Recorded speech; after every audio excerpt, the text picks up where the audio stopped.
this session, we have our illustrious, brilliant, charismatic CEO, Mr. Michael Carnuccio, who's going to be leading us into a time of creating an oasis. Everybody go ahead, stand to your feet. Let's give Michael a big welcome here.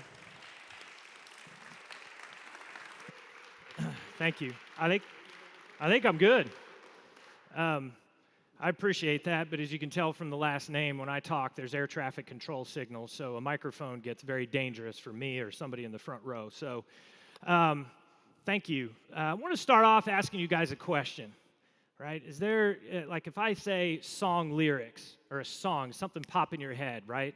And then, or is there a song that you just can't get out of your head, right? The lyrics are just there, and anytime somebody, you hear it playing or something else, like the whole song starts going with you, right? Like, Sweet Caroline. There it is, right? But I'm not talking about that kind of song. I'm talking about like the lyrics of a song that just, it hits you right here, and it stops you. And sometimes the song comes on again, and you're like, I don't want to, I can't listen to it because I know, or sometimes you're like, I got to hear that song. So Casting Crowns have a song, it starts right here. And that's been that way for me for like the past year, because there's a lyric in that song that says, what if the church on Sunday was still the church on Monday too? I remember the first time I heard that driving along, because it's a cool song, it's got a groove, everything, and he said that, and I was like, it hit me. And he's not talking about like the walls, and what if we do a program on Monday, right? And he's also not talking about like that our precious doctrine that we want to keep here and keep it padded right here and it's nice and safe and it's ours. He's talking about us. We're the church. What if we on Monday, Tuesday, Thursday, after Friday, weekend, I skipped Wednesday, but Wednesday too, what if we were the same as we are on Sunday when we're getting refreshed and we come together and we are filled back up? Well, there's another song with some lyrics that I've loved for 20 years. Some of you are nodding your heads. You're like, hey, this guy, he likes music too, right? Ben Harper has a song, A Better Way. And he says, what good is a man who won't take a stand?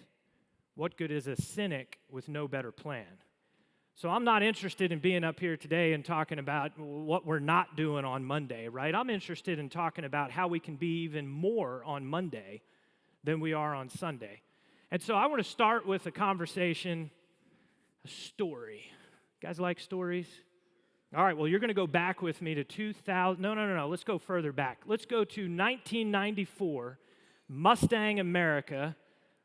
Freshman year, young Mike Carnuccio is sitting in the middle of Coach Lewis's anatomy phys class, and at the end of class, he announces, oh, yeah, it's that time for student council. Anybody who wants to sign up for student government, right, here, you can pick up a form. And instantly, right, I'm born in Philadelphia, I'm Italian, I'm going to be in politics sometime, so why not now, right? So I get that paper, right, and I'm thinking about it. I get home that day, and I've been thinking about this, right? There's 4 class officers, president, vice president, treasurer, secretary, and then there's 10 class reps. Easy, class rep, right? I could be one of 10. Like, I could do this. So I'm trying to think, you have to fill out like a speech that you're going to have in there. Why you? So I'm trying to think about it. My dad gets home from work. Regular day. Dad gets home and he walks in, goes to put his briefcase down. I'm on him right away. Dad, student government, like, it's time. Carnuccio, Mustang High School, like, let's fill this out. You know, Dad's like, okay. So I remember we sit down in the little library office area at the house, and he gets the form, and he's looking at it, and he looks up at me. And I'm like, all right, so what do I write? What do I say? And the next thing he said to me changed the course of my life. It's one of the reasons that I'm standing here today. It is one of those times when I look back over my testimony that God was working through somebody to speak directly to me. And what he said was, okay, Mike, why not president? Now, to this day, I don't know, he won't tell me, and I doubt he'll tell you, if what he was saying was, all right, process of elimination, let's just try to get this thing put together, why don't you want to be president, right? What I heard was, Michael, why not president? Like, I got chills right now. I want to ask you, in your family, in your community, at church, at work, with the peers that are around you. God has put you in a leadership position. Have you asked one of them in a way that lets them know? Have you challenged them to something that lets them know, not that you think they can, or not that they should be trying harder, but what you speak to them is in a way of telling them what they are and what they can do. This is not like what was that great movie, White Men Can't Jump, right? You can listen to Jimmy, but you can't hear Jimmy. Like, are you listening, but are you hearing when the people you work with are telling you what they think about you? When your spouse tells you what you are. My good friend Renzai Stone, another SALT alum, used to always say, your brand is not what you think it is, it's what other people say it is, right? So do we hear when God is talking to us through others? And more importantly, for us as leaders, are we also listening and making sure that somebody else hears us about what's inside of them and what's possible? See, creating an oasis, right, out there, if we're talking about the church on Monday, out there, that is chaos. That's a desert. How are we bringing water to it? Or more importantly, how are we helping others figure out that they're the water that He sent into the chaos? Think about that for a minute, right? Why not president? Go back with me to 2010. It is August. In about 60 days, my first child is going to be born, my son, Joseph. And I am sitting with one of my role models. I'm at an opportunity right before I become a dad to sit with one of my favorite people on the planet, my grandfather, John Carnuccio Sr. He is still with us, lives in Marlton, New Jersey now, but at this time he was living in Oklahoma City, or in Yukon. Nana, my Sicilian grandmother, looks just like Estelle Getty from Golden Girls, right? She is whipping up some, what we refer to, Italians will call gabinade and eggs. It's like peppers and eggs. It's a breakfast and we're kind of sitting around talking, and I look up at Granddad, and I say, all right, Granddad, I got to know, right? Like, how did you do it? Like, I'm kind of scared. I'm so excited. I'm going to have a son, right? But I'm kind of scared. And I got to know, like, what did you do? Well, Mike, wait.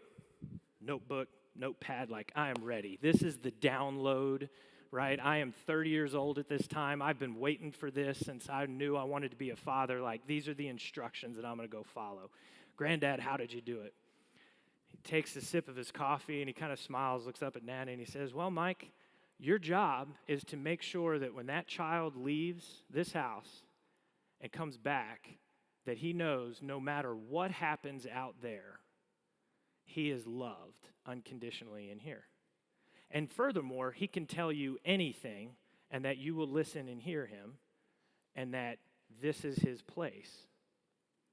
So I want to ask you again, in your place of work, in your church community, maybe you have a small group, maybe it's your family at home, maybe you have made the mistake of trying to be a Little League coach in some sport like I have the past few years and ruining young men's lives. No, I'm kidding. But maybe it's that environment, right? Do those people you interact with know that no matter what happens out there, they can come here with you to your house, to the practice field, back into the church sanctuary, and they are loved unconditionally? And that with you, they've got an accountability partner, but they've got somebody in their corner? Oh, you think this is about other people. Do you know that no matter what happens out there, what you're struggling with, what you're dealing with, grace is not conditional? Do you know how much you are loved? Do you know you are loved so much that in the middle of that chaos, He created you and He sent you?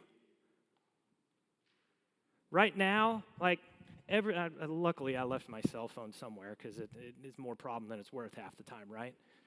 But, like, people, when they're on their phone all day, that is chaos. There's a lot of destruction there. There's a lot of people searching. They're not finding it there. Can they find it with you? And do you know where you can find it? See, creating an oasis, we can't create an oasis for others if we don't create it first inside for ourselves. Debrion, earlier, I love the verses she was going through and the point that she made.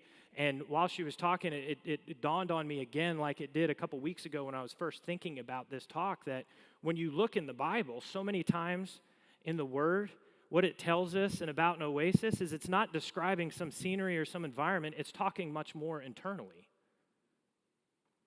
right?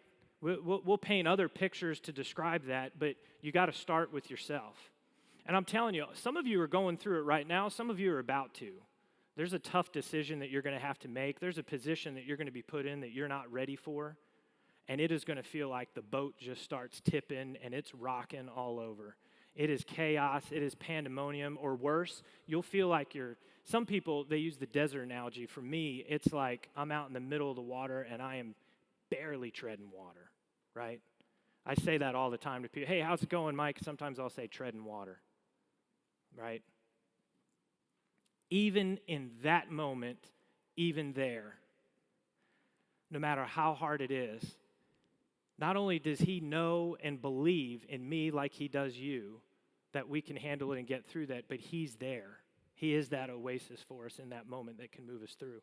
Third story I want to tell you to help you think about this concept of creating an oasis. It was a couple years later, and I got an opportunity. I got called one day, and they said, hey, Senator James Lankford has an extra ticket to the OSU football game. Would you want to go? I'm like, ticket to an OSU football game, check, I'm in. Oh, and it's with, yeah, sure, right? And up until this point, all I knew about James Lankford was he was an elected official that I had interacted with before. And this is the day, the story that I'm about to share with you is the day that he went from being just some guy I knew to my friend, right? So we're driving in the car, and we're going up to what I affectionately refer to as God's country. You take I-35 and turn on 51, and it's a beautiful town called Stillwater, Oklahoma. And at about the time we get on 35 and we exit there on 51 and start going, he's driving, I'm in the passenger seat. He's already had some call with a congressman out of Utah where they were talking about some other thing. I'm sitting there like, this is the coolest stuff in the middle of the cover. This is awesome. My phone rings after his does, and we both get the same message. There's been a tragedy, an accident. Somebody's car plowed through on the parade. A young girl is dead. Several other people are dead. Multiple more are going to the hospital. And we sit there for a minute. Air One is on the radio. He turns it down. And he starts to lead us in prayer, and the phones are just going nuts. And we don't answer him for a second, right? And he's driving, and by now he's stopped like doing the air, right, where you listen on your Bluetooth. And what happens whenever you're with a federal elected official, Estella can attest to this, but even if you're a guest or a friend, when something like that happens, you are now staffing that elected official. Like, it'll work the same if you are, like, going to dinner and you're driving with Governor Stitt, right? And something happens and you're the only person in the car, like, you're now staffing the situation, right? So I'm on the phone, and we're talking with the office there, and we're talking with others, and here's what we find out as we're on 51. There's a press conference that's been planned. Governor Fallon is there. Burns Hargis is going to be there. Talking points are being put together. Here's the stage of how this is going to happen, and here we're going to try to work this in before you get to the tailgating of the game, because remember, for him, he's going up there, like me, to walk around all the tailgates, shake hands, say hi to everybody, go see a neat game, do it after, right? It's a Saturday.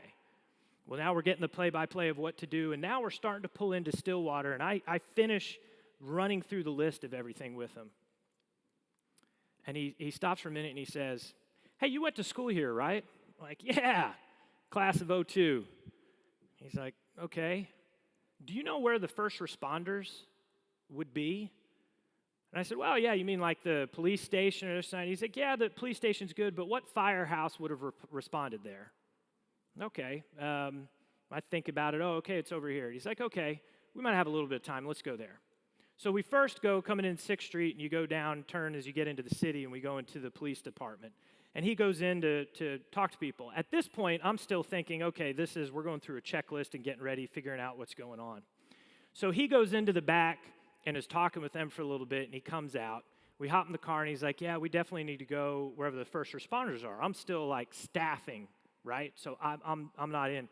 We pull up to the firehouse, kind of on the northwestern side of Stillwater, and the car pulls up on the street. The front door of the firehouse is right over here.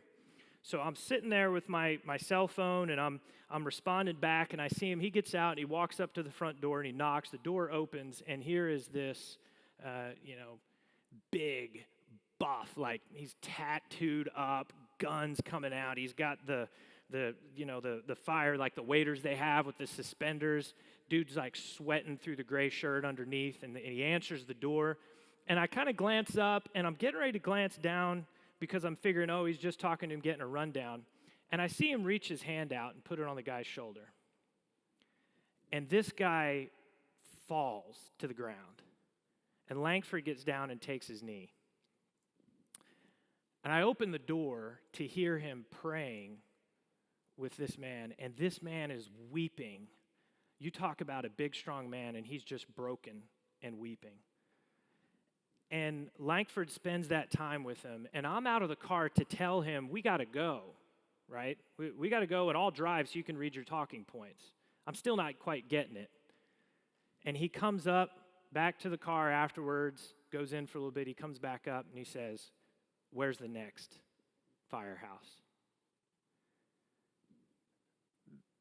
The tailgating didn't matter.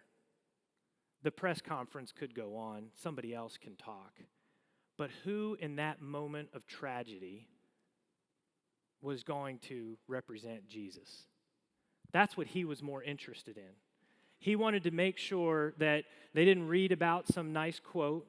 He wanted to make sure, what I learned from him in that time, that it wasn't about, the community saying in the paper that they were coming together. He wanted those people that were involved in that moment to know that God loves them, and he's there for them, and this tragedy will not break them.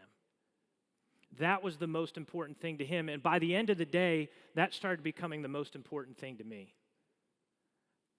OSU's playing, it's homecoming, like we're trying to win a game, and all I'm talking with him about in the stands is the other stops we can make afterwards. And he's not texting back. We didn't tell the office, right? They didn't tweet out. How many of you have heard this story before about the OSU parade that homecoming day in James Langford, right? Some of you may have heard about it from me talking, but you didn't read about it, did you? Because it wasn't about that for him. It was about that moment right there. And so when we think about a moment of tragedy and chaos and what it means to create an oasis, you have that within you right now. We can go do it in 10 minutes from here. We can break early, walk out, and find some desert, and we can bring oasis to it right now. And guess what? That's actually what we're told to do. So it's not like this is a novel idea. Like we've read about this and heard about it all the time. So when we think about our office space, when we think about our church, our home, anything else, and any situation we can be in, what would it look like if you approached every decision and every day? Maybe you do. I don't yet. I need to get better at this. But approached everything with the idea of when I walk in a room, if nobody understands anything else or learns anything from the time that they're with me today, they will know when I'm done leaving them that they were fearfully and wonderfully made by God.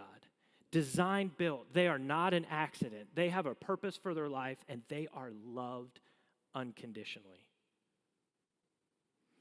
If you do that as a habit, and if you count that as success, not what the world tells you will be success, but if you do that and count that as success at the end of the day,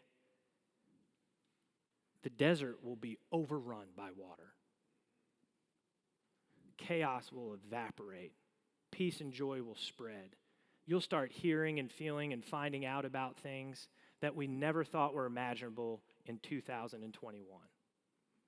But if there's one thing you hear from me today, and I hope you understand, it is this: you are so loved. You matter more than you could ever realize. And every problem that is before us in this city that is on your heart right now, he has already given you everything you need to take care of it and be the change that we need in this community. There is no accident that you're in this room right now. There is no accident that you live in this city in this time. There is no accident that I'm standing up here on this stage and you're listening to me and you haven't booed or thrown a tomato at me yet.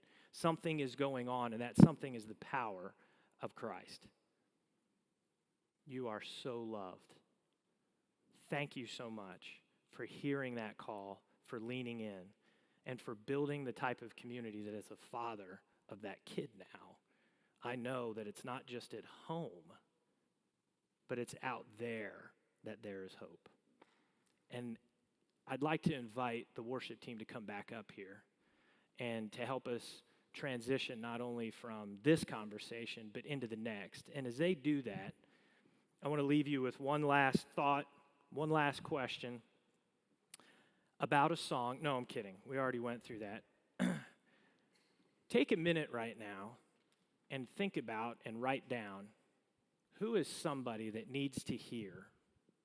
Who is somebody today that needs to hear? That you know, maybe you haven't thought about it, but God's bringing their name to you right now. Somebody that needs to hear how much that they matter, not just to you, but to this city and this world, and how important they are. And that if they lean in on what God is doing in their heart and telling them about how much better everyone else will be. Will you think about them and pray about them right now as we start to get into worship? And then will you commit to that one person today that you'll take that one step and make sure that you're creating an oasis for them? By doing that, you're also going to notice that oasis start bubbling up inside of you. God bless and have a wonderful day.